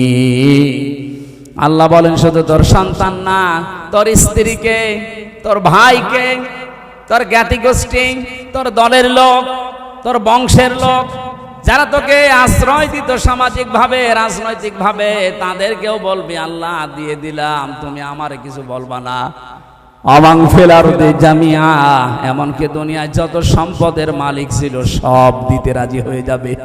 এই আয়াতটা আমি কালকে কোর্টে বুঝেছিলাম যে অমাং ফিল আরদি জামিআ। কালকে হাজী সেলিম হাউ মাউ করে কাঁদছিল, বলছে কত সম্পদের মালিক আপনারে বেনে ধরবে না। অথচ হাউ মাউ করে কাল আসামির ওই কাঠগড়ায় দাঁড়িয়ে কি কান্না, ওর মনে কথা তো বলতে পারে না। আমার মনে হচ্ছে যদি কথা বলতে পারতো সঠিকভাবে বলতো বিচারপতি যা লাগে আমার সম্পদের সব নিয়ে যান, আমার এই অপমান থেকে বাঁচান। আল্লাহ ওইটা তুলে ধরেছেন অমাং ফিল আরদি জামিআ। ও দুনিয়ার যত স্থাবর অস্থাবর সম্পদের মালিক ছিল বলবে আল্লাহ সব দিয়ে দিলাম, এরপর আমাকে বাঁচান। আল্লাহ সব জবাব দিচ্ছেন আয়াতের পরে, কাল্লা ইন্নাহা লাযা, কখনোই না, একটাও নেওয়া হবে না, ধরে আমি লাজাই দেব। কোথায় লাজাই দেব তোরে?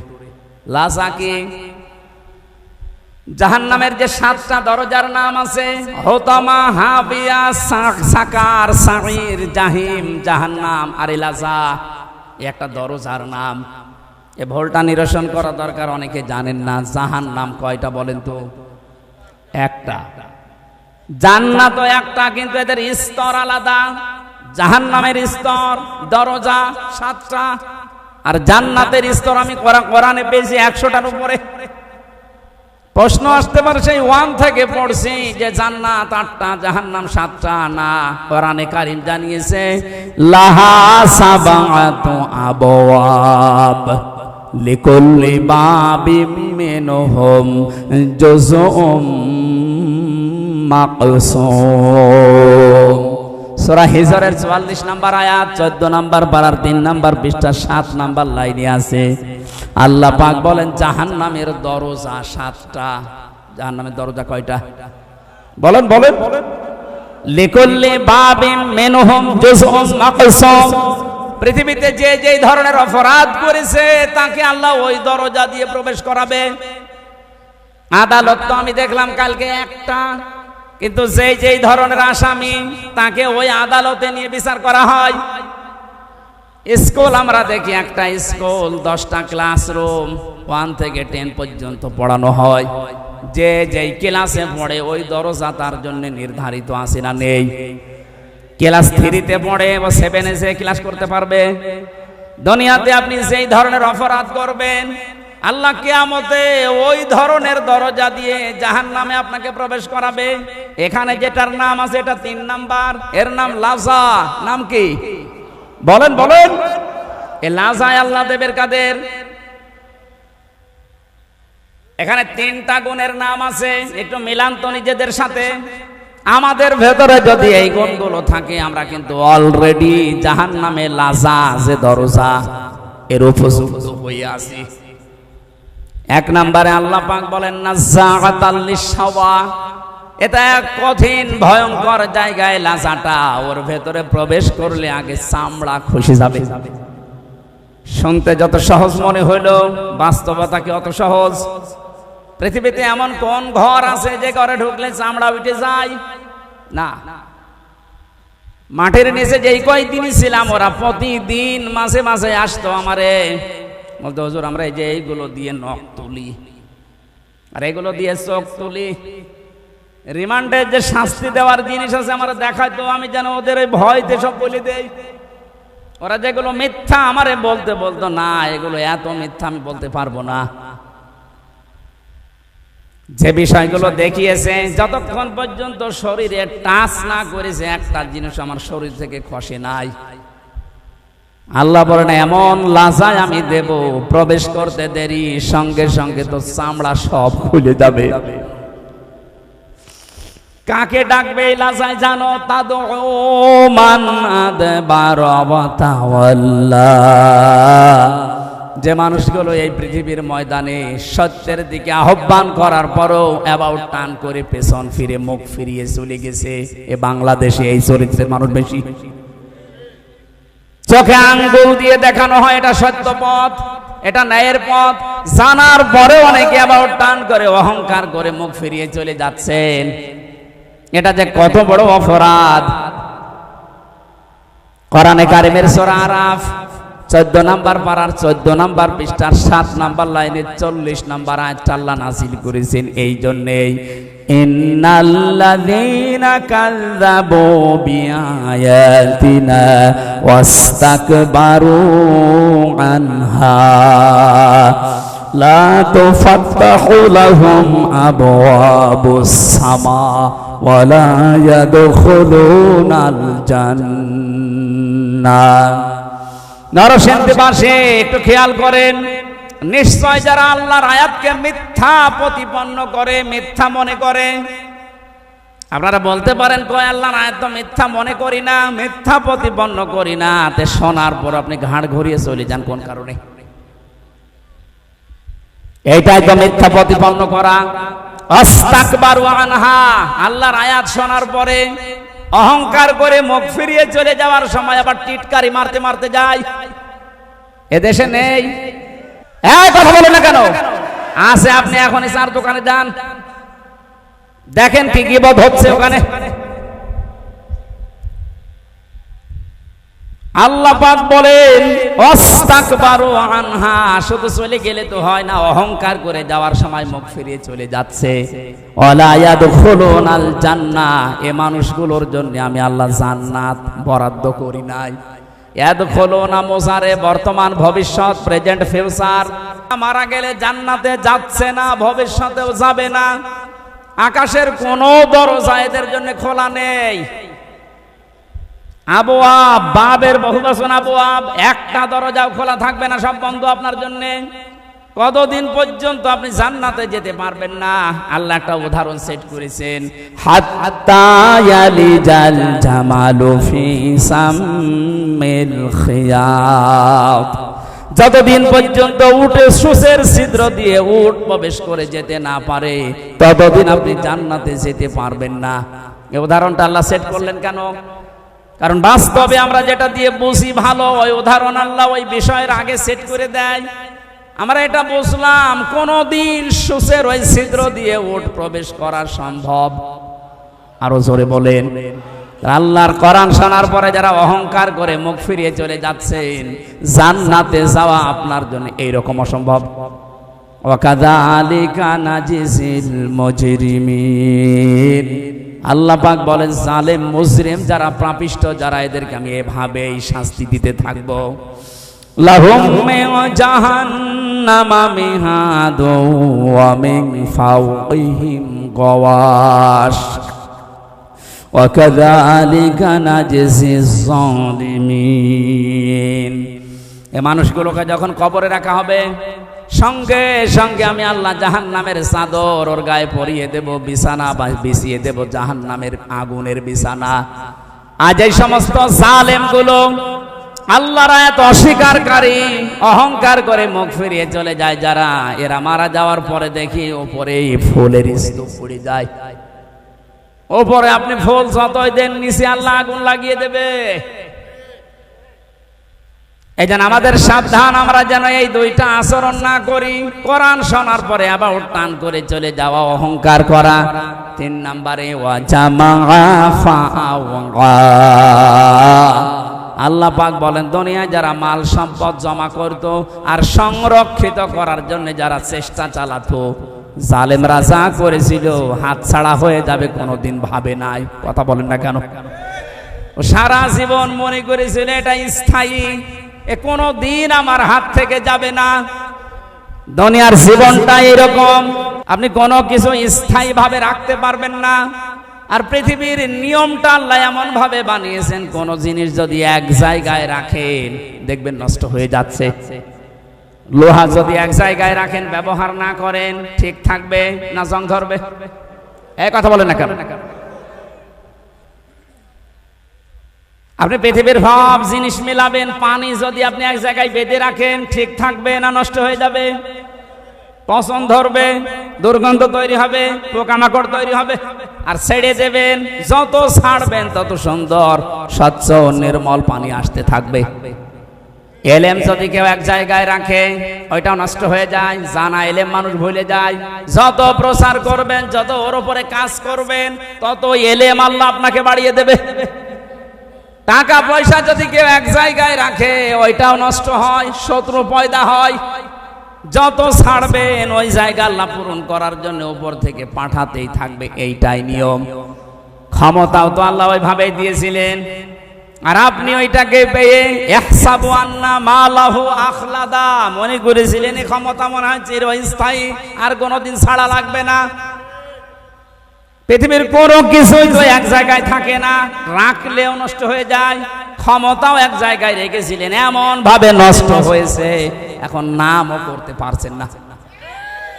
কিন্তু যদি মাঝে মাঝে পাল্টাতো তাহলে এত গরম হতো না। এজন্য সম্পদ যারা জমা করছেন এর হক আদায় করছেন না। আজকের তেলাওয়াত কিন্তু আয়াতে ওই 3টা পয়েন্টের উপরে আল্লাহ আলোচনা করছেন। আপনাদের কষ্ট হয়ে যাবে। আমি ইয়াসিন শব্দটা দিয়ে পর্যন্ত এক কায়দায় এসেছিলাম যে কিয়ামতে আল্লাহ প্রথম বিচারে ডাকবেন আপনাকে একা একা, দ্বিতীয় বিচারের সিস্টেমে আল্লাহ একা আর ডাকবেন না। ইয়াউমা নাদউ কুল্লা উনাসিম বিইমামিহিম। রব্বুল আলামিন বলেন কিয়ামতে দ্বিতীয় বিচারের সিস্টেমে ধাপে প্রতিটি মানুষকে আমি আল্লাহ ডাক দেব তার নেতার সাথে। এই একটু বসেন, এই বিষয়টা আগে ক্লিয়ার করি। কিয়ামতের প্রথম বিচারে আল্লাহ ডাকছেন আপনাকে একা ধাপে ধাপে, দ্বিতীয় ধাপে আপনাকে আর একা ডাকবে না, এবার ডাকবে আপনার নেতার সাথে। কার সাথে বলেন বলেন? আগে নেতা, এরপরে কর্মী। এই তথ্যটা সূরা বনী ইসরাইলের 72 নম্বর আয়াতের প্রথম অংশে আছে। প্রথমে আপনাকে আল্লাহ ডাকবে না, এবার ডাক দেবে আপনার নেতাকে, এরপরে আপনাকে। অবিবেকবান মানুষেরা নিজের কাছে এবার প্রশ্ন করেন তো, আপনি যারা আদর্শ মেনে চলেন, যাকে নেতা বলে মানেন, ওকে যদি আল্লাহ কিয়ামতে আগে ডাকে এরপরে আপনাকে, আপনার কি মনে হয় যে আল্লাহ ওর সিরত ওর চরিত্র ওইটা দেখে আপনাকে মাফ করে দেবে? হ্যাঁ, এখনই বলছেন না, আপনি তো ধরা খাবেন।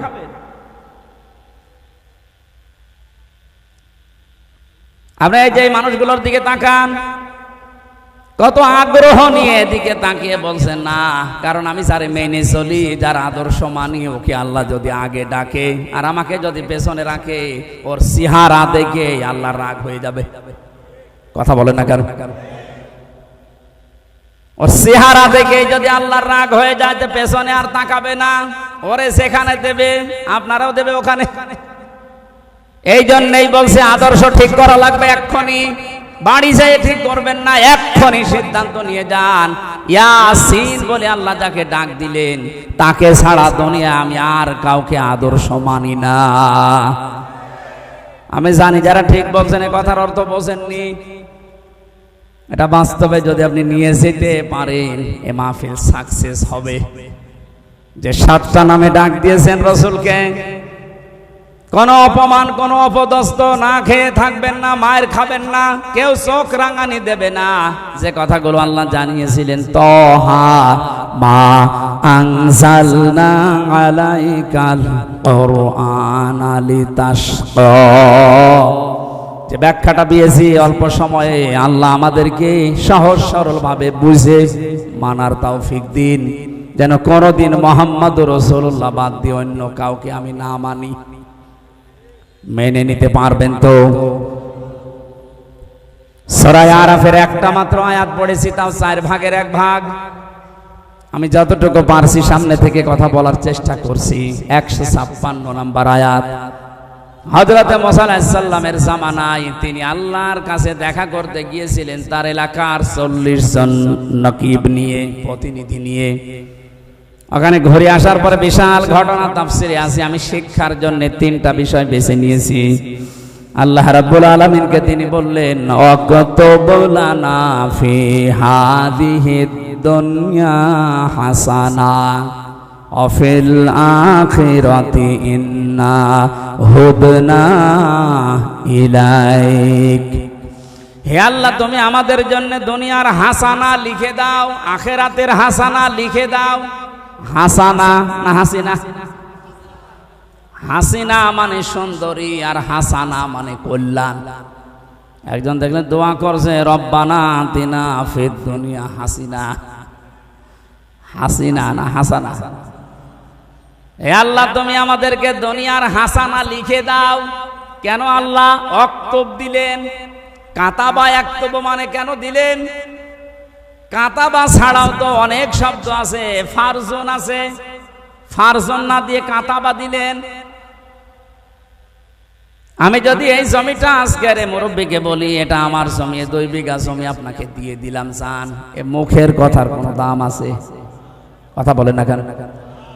এটা যদি 6 স্বাক্ষর করে দলিল বানিয়ে একেবারে লিপিবদ্ধ করে বললাম যে এই নেন, ওটা দাম নেই। আল্লাহ এমন শব্দ দিয়েছেন, খুব গুরুত্বপূর্ণ একটা শব্দ। হযরতে মুসা বলেছিলেন মাবুদ তুমি লিখে দাও অক্তব লানা আমাদের জন্য ফি হাদিহিদ দুনিয়া হাসানা, দুনিয়ার হাসানা। এখন দুনিয়ার হাসানা কি? আমি একটা দুইটা না প্রায় 42টার উপরে তাফসীরের সাথে মিলিয়েছি যে দুনিয়ার হাসানা কারে বলে। পড়া কোরআন শরীফ এবং হাদিস আমি যতটুকু পড়েছি দুনিয়ার হাসানা হিসাবে পেয়েছি আমি 10টা বিষয়। কয়টা? এই 10টা বিষয় যদি আপনি দুনিয়ায় পান তাহলে এই দোয়া করলে মনে করবেন কবুল হয়েছে। এখানে অনেক মানুষ আমরা আছি 5 ওয়াক্ত নামাজের পরে দেখি হাত তুলে মোনাজাত করে, এমনকি কাবা শরীফের রুকনি আমিনি থেকে হজরে আসওয়াদ এই জায়গাটা যখনই পার হয় লক্ষ লক্ষ হাজিরা এই দোয়াটা পড়ে, রব্বানা আতিনা ফিদ দুনিয়া হাসানা। পড়ে না? 16 সালে আমি বুঝি নাই, 18 সালে বুঝি নাই, এই যে 24 সালে জেলখানা থেকে বের হওয়ার পরে গিয়েছিলাম, এবার আমি বুঝেছি যে এর ভেতরে কি আছে। এত মানুষ কেন এই দোয়া করছে? আল্লাহ দুনিয়ায় হাসানা, কল্যাণ, স্বস্তি, শান্তি, নিরাপত্তা। 99টা অর্থ আছে হাসানার। তাফসীরের ভেতর থেকে সামারাইজ করে করে আমি 10টা এনেছি। হযরত ইবনে মাসউদ থেকে হাদিসটা বর্ণিত, তিনি বলেন কেউ যদি এই রব্বানা আতিনা ফিদ দুনিয়া হাসানা, হে আল্লাহ দুনিয়ায় হাসানা দাও, আর এই দোয়া যদি আল্লাহ কবুল করে থাকেন দুনিয়ার জীবনে আল্লাহ তাকে 10টা জিনিস দান করবেন। জোরে বলেন সুবহানাল্লাহ। 1 নম্বরে দুনিয়ার হাসানা হচ্ছে আপনি যদি কারোর সাথে কথাবার্তা বলেন, আপনি যে ধর্মের লোক হন, যদি কথাবার্তা বলেন আপনার কথা হবে মার্জিত, নরম। এই বিষয়টা অনেকের ভেতরেই নেই। বিশ্ব নবীকে আল্লাহ জানিয়েছিলেন ফাবিমা রহমাতিম মিনাল্লাহি লিনতালাহুম ওয়ালাউ কুনতা ফাজ্জান গালিজাল কলবি লাং ফাদ্দু মিন হাওলিকা। হে নবী, আপনার হৃদয় যদি কঠোর হয়ে যেত তাহলে মানুষজন আপনার কাছে ভিড়তো না। আমি দয়া করে আপনার হৃদয়কে কোমল বানিয়ে দিয়েছি, নরম বানিয়ে দিয়েছি। এই জন্যই তো মানুষ আপনার কাছে আসলে আর যেতে চায় না। বাস্তবতা, বহু মানুষকে উপরে উপরে আমরা দেখতে পাচ্ছি, কত বড় বড় জায়গায় বসে আছে, কিন্তু হাসানা পায়নি। তাদের আচরণ, তাদের কথাবার্তা, তাদের ব্যবহার, তাদের অ্যাক্টিভিটিস গুলো দেখলে শয়তান পর্যন্ত হাসে। যে যত বড় চেয়ারে থাকবে তার আচরণ, তার কথাবার্তা, তার অ্যাক্টিভিটিস গুলো তত নরম হওয়া লাগবে, তাহলে এই দোয়া তার জন্য কবুল হবে। কত অফিসে দেখতে পাই আমরা, কর্মচারী যারা আছে, সহকারী যারা আছে, 8 ঘন্টা ডিউটি, 10 ঘন্টা পার হয়ে যাচ্ছে, বাড়ি যাওয়ার কথা মনেই হয় না। অথচ এমনও অফিসার আছে 8 ঘন্টা ডিউটি, এই কর্মচারীরা মনে হয় যে জাহান্নামে আছে।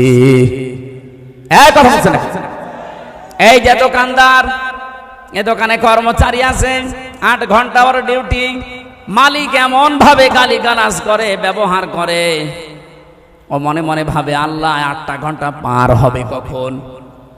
আমি এমনও মানুষ পেয়েছি ঝিনাইদহ জেলার ডিসি পেয়েছিলাম, এসপি পেয়েছিলাম, টিওনো পেয়েছিলাম।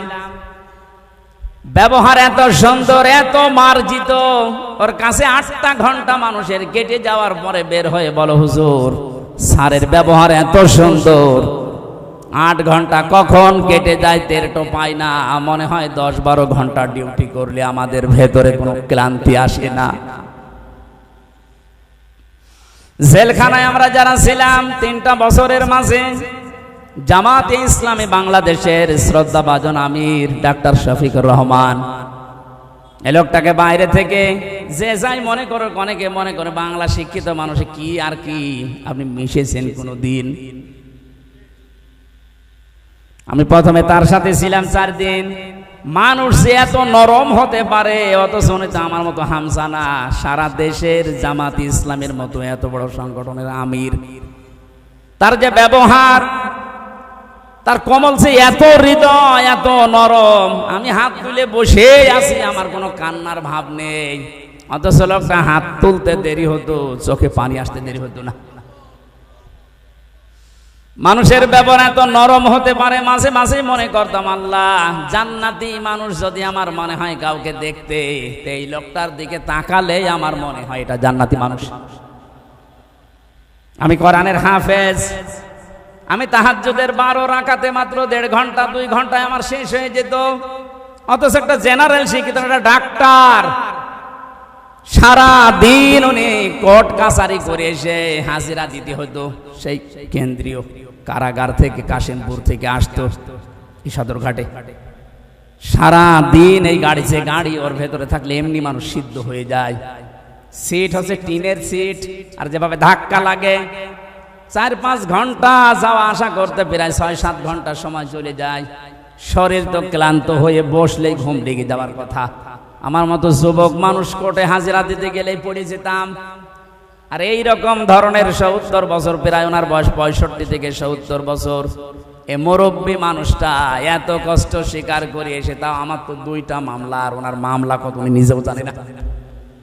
এতগুলো মামলা মাথার উপরে নিয়ে হাজিরা দিয়ে, ওনার ছেলে জেলে, বউ অসুস্থ হয়ে হাসপাতালে, ওনার নিজের দলের লোকগুলো সব পালিয়ে বেড়াচ্ছে, কেউ জেলখানায় ভর্তি হয়ে আছে। এরকম কঠিন পরিস্থিতিতে কোনো আলোর সন্ধান নেই। সপ্তাহে 4-5 দিন করে এত দূর থেকে হাজিরা দিয়ে এসে রাতের বেলা 8টা 9টা 10টার সময় যখন ঢুকতো, বললাম তার খাবার খাবেন না? তো খাবার ভাত খাইতো না, তরকারি ওই সবজি, তাও জেলখানার যে সবজি। খাবার পরে কিছুক্ষণ জিকির করা, দরুদ শরীফ পড়ে 2-1 ঘন্টা ঘুমানোর পরে তাহাজ্জুদের নামাজে দাঁড়িয়ে যতটুকু মুখস্থ আছে পড়তো। আর এই যে সেজদা, আমার 12 রাকাত নামাজ শেষ হয়ে যাচ্ছে, ওনার এক সেজদায় 1.5 ঘন্টা 2 ঘন্টা কেটে যাচ্ছে। মানুষের ভেতরে ইখলাস না আসলে, তার ভেতরে ভালোবাসা মানুষের এমনি জন্ম নেয়।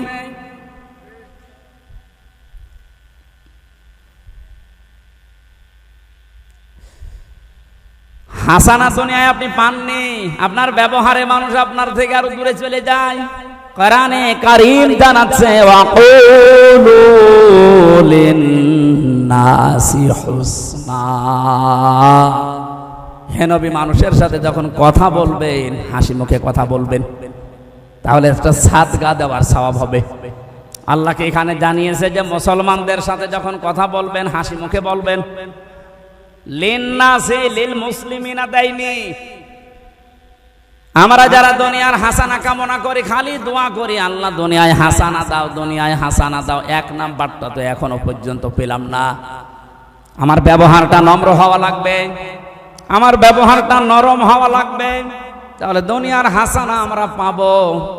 2 নাম্বারে একটা করে সব বলতে গেলে তো আয়াত শেষ হবে না, আবার 12টাও বেজে যাচ্ছে। খুব তাড়াতাড়ি সামারাইজ করে বলছি, কেউ যদি মনে করে যে দুনিয়ার হাসানা পেয়েছি, তাহলে সে যেন তার স্ত্রী, উত্তম স্ত্রী তার ঘরে আনতে পারে। উত্তম স্ত্রী কোনটা? যেটা সব সময় সিরিয়াল দেখে,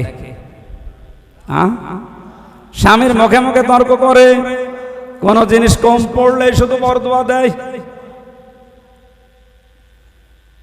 ফেরাউনের স্ত্রী হযরতে আসিয়ার জীবনে পড়েছি, পৃথিবীতে যত কঠিন স্বামী আছে তার মতো এরকম ভয়ঙ্কর স্বামী কারো কপালে জোটেনি, জুটবেও না। এত বড় ভয়ঙ্কর ছিল লোকটা। নিজের স্ত্রীর হাতের ভেতরে ব্রেক লাগিয়েছে, পায়ের ভেতরে শলাকা দিয়েছে, মাথার উপরে গরম তেল ঢেলে দিচ্ছে, মানুষজনকে দিয়ে কাপড় চোপড় সব খুলিয়ে উলঙ্গ করেছে। পৃথিবীর কোন স্বামী তার স্ত্রীর সাথে আচরণ করেছে আমি শুনি নাই, পড়িও নাই। অথচ মহিলার সাথে যখন এগুলো করা হচ্ছিল, জিবরাইল এসে জান্নাত সামনে ধরেছে। উনি তো বলতে পারতো ঠিক আছে আমি জান্নাতি চাই, বলেননি।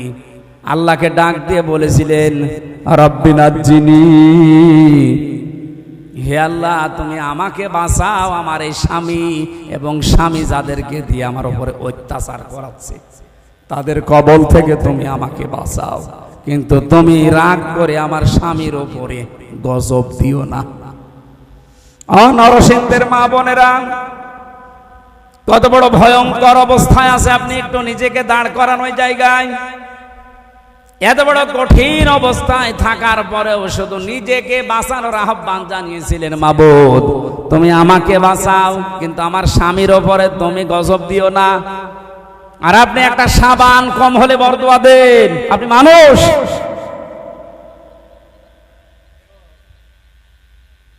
একটা হাদিস মনে পড়ছে, মেয়েদের জন্য বলছি, আল্লাহর নবী জানিয়েছেন 6 প্রকার মানুষকে আল্লাহ বিনা হিসাবে বিনা বিচারে জাহান্নামে দিয়ে দেবে। আমি একটা বলেছি এর ভেতরে, এই পৃথিবীতে যাদের আদর্শ বিশ্ব নবী ছিল না। 2 নম্বরে যেই মহিলাগুলো নিজের স্বামীর সাথে সংসার করতে রাজি না, ওনারা খালি বারবার সংসার ভাঙতে চায়, তালাক নিতে চায়। একটু কোনো জিনিস কম পড়লে শুধু খোঁটা দেয়। 3 নম্বরে যে মহিলাগুলো এই পৃথিবীতে জেনে হোক না জেনে হোক কিছু কিছু হলেই খালি আন্দাজে মানুষের উপর অপবাদ দেয়, এটা বাংলাদেশে এখন বেশি। 4 নম্বরে যারা অভিশাপ দেয়, এটাও মেয়েদের ভেতরে বেশি। এক কথা বলছে না। 5 নম্বরে যারা ঝগড়া বাঁধলে সে গালি দেয়, এটা মনে হয় এলাকায় নেই। আমি সেই দিন কোন জেলা থেকে যেন আসছিলাম, খুলনা থেকে। আসার সময় এক বরফ বিক্রেতা, ওই যে আইসক্রিম বিক্রি করে, ওই লোকটা এক বাড়ির পাশে দাঁড়িয়ে 2 মহিলা গালি গালাজ করছিল, সে জনমের গালি, ওইটা আবার ভিডিও করে তুলে মাইকে বাজাচ্ছে। আমি গাড়ি দাঁড় করিয়ে বললাম দাঁড়ান, কি বাজান? বলছে হুজুর এক মহিলার ঝগড়া, এমন কোন গালি নেই, আর মনে হচ্ছে 1 মিনিটে 40টা গালি দিচ্ছে। মেয়েরা যারা এসেছেন যত রাগ হোক গালি নিয়ে আসবেন না মুখে, কারণ মুনাফিক যারা তাদের 4টা চরিত্র, কথা বললে মিথ্যা বলে, ওয়াদা করলে খেলাফ করে, আমানত রাখলে খেয়ে ফেলে, আর ঝগড়া হলেই গালি দেয়। এলাকায় গালি দেন কার হাত তোলেন তো? এই ওয়াজ মনে হয় এই এলাকায় করা ঠিক না, কারণ এই এলাকায় গালি নেই। এরপরে যাদের হৃদয় কঠিন হয়ে যায়, ওই যে নরম হৃদয়ের মালিক তো হাসানা পায়, আর যারা হৃদয় আবু সেহেলের মতো কঠিন হয়ে যায়। আমার মাঝে মাঝে এই পয়েন্টটা নিয়ে মনে হয়, আল্লাহ যারা আয়না ঘর বানিয়েছে দুনিয়ায়, তাদের হৃদয় তুমি কি দিয়ে বানিয়েছো? একটা লোককে আপনি 1-2 ঘন্টা 5 ঘন্টা 1 দিন 2 দিন রেখেও তো ছেড়ে দিতে পারতেন। 8 বছর 10 বছর রেখে দিয়েছে, দুনিয়ার মানুষ জানেও না যে বেঁচে আছে, মরে গেছে। তাও যদি ওখানে জামাই আদরে রাখতো তাও তো হইতো। আমার সাথে যে আলেম ছিল মুফতি ফখরুল ইসলাম, ও ভাই আমারে বলছিল যে আমারে র্যাবে মাটির নিচে নিয়ে এই পায়ের ভেতর দিয়ে হাত দিয়ে ওই যে বড় বড় শিক আছে, ওই শিক ধরিয়ে তালা লাগিয়ে দিয়েছে।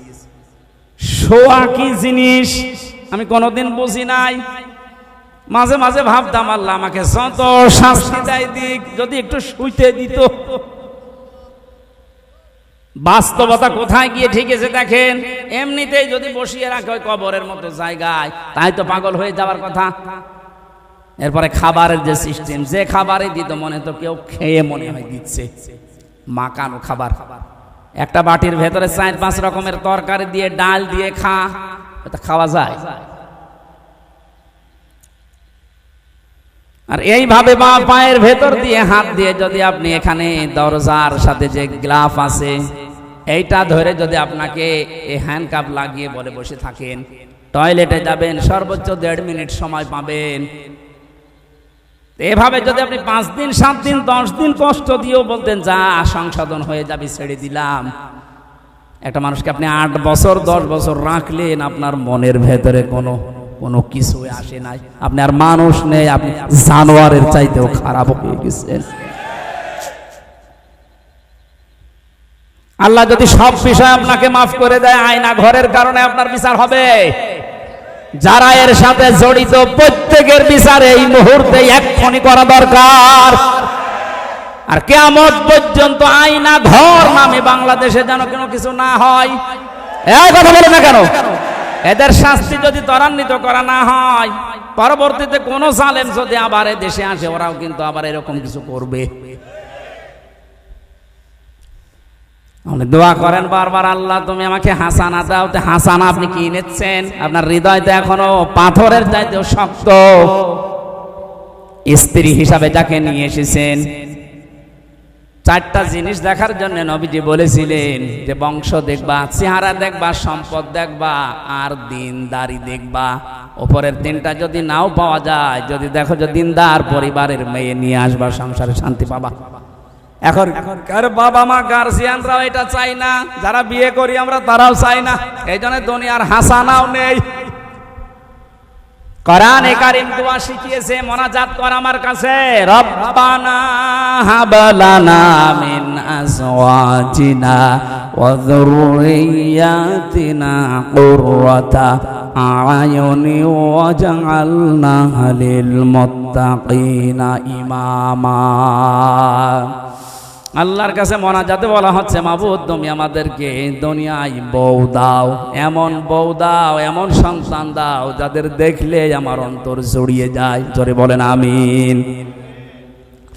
আখিরাতের হাসানা এতগুলো বলে ব্যাখ্যা করলে সময় লাগছে। অক্তব লানা ফি হাদিহিদ দুনিয়া হাসানা অফিল আখিরা। আল্লাহ আখিরাতে হাসানা দাও। আখিরাতের হাসানা 5টা। কয়টা? আখিরাতের 1 নাম্বার হাসানা হচ্ছে মরণ যেন ভালো হয়। ভালো মরণ ওইটা যেটা গলায় দড়ি দিয়ে হয়, যেটা বিষ খেয়ে হয়। কি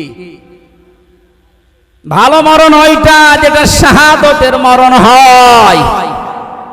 শহীদ আবু সাইদ নামের আগে দেখেছেন কি শব্দ? শহীদ। এটা খেলা করার জিনিস না। আজ অনেকে টল করে যে বুক পেতে দিল, গুলি খেয়ে শহীদ হয়ে গেল। না, কে বলেছে? দেওয়াল চাপা পড়ে মরলে যদি শহীদ হয়, পানিতে ডুবে মরলে যদি শহীদ হয়, সাপে কেটে মরলে যদি শহীদ হয়, জালেমের সামনে জুলুমের সামনে বুক পেতে জীবন দিয়ে গেল, শহীদ হবে না? মানে শহীদ আবু সাইদ 100% বিশ্বাস করবেন আপনিও শহীদ, কারণ জালেমের জুলুমের সামনে জীবনটা দিয়ে গেছে। এই কারণে আপনি এখনো পর্যন্ত এই পারমিশন ছাড়া কথা বলতে পারছেন। আগস্টের 5 তারিখের আগে এতগুলো মানুষ পারমিশন ছাড়া এই জায়গায় বসে থাকা সম্ভব হতো? 14 জনের কাছে পারমিশন নেওয়ার পরেও এখানে আসতে দেয় না। আর 5 তারিখের পরে ডক্টর মোহাম্মদ ইউনূস একবারে ঘোষণা দিয়েছে, অন্যান্য ধর্মের মানুষেরা যেভাবে ধর্ম পালন করে, এদেশে কোরআন প্রচারে কোনো মহারথীর কাছে অনুমতি নেওয়ার প্রয়োজন নেই। কিছু না হোক, পরাধীন থেকে অন্তত এই স্বাধীনতার সুখটা তো পেয়েছেন, যে আমার ধর্মের কথা বলতে, ধর্মের কথা শুনতে অন্তত কোনো জালেমের কাছে পারমিশন নেওয়া লাগবে না। ইন্না হুদনা ইলাইকা, আমরা আল্লাহর দিকে ফিরে যাব। একটা একটা করে অর্থ বললে অনেক সময় লেগে যাচ্ছে। 12টার পরে কথা বলা ঠিক না, এরপরে তাহাজ্জুদ পড়া লাগবে, ফজরের নামাজ, কালকে আছে সাতক্ষীরা। আমি আজকের মতো আয়াত শেষ না করে, শেষ হচ্ছে না, শেষ হতে অনেক সময় লাগবে, আমি শেষ করে দিচ্ছি। আপনারা আগে আগে তুলবেন, এলাকায় কোনো জায়গায় নিয়ে আসলে এসার পরে তুলে দেবেন, রাত 10টা 10:30টায় যেন শেষ হয়ে যায়। মালয়েশিয়াতে মিজানুর রহমান আজহারি ভাই আমারে মালবার বলছিল, হামজা শরীরকে ঠিক রাখা লাগবে, সর্বোচ্চ 1-1.5 ঘন্টার বেশি কথা বলা যাবে না, রাত 9:30 থেকে 10টায় যেন অনুষ্ঠান শেষ হয়ে যায়। আল্লামা সাইদি সাহেবের মতো আমরা এই সিস্টেমটা চালু করতে চাই, আপনারা সাহায্য করবেন। আগামীতে নিয়ে আসলে এসার পরে সর্বোচ্চ তুলে দেবেন, অত বক্তা রাখার দরকার নেই। যদি রাখেনি ওদেরকে দিয়ে করাবেন। এই জন্য আশা করছে আগামী থেকে আয়াতটা শেষ করার জন্য তাফসীর আকারে কথা বলতে গেলে একটু সময় লাগে। আগামীতে কোনো জায়গায় আসলে আমার এই ব্যবস্থা করবেন, আল্লাহুম্মা আমিন।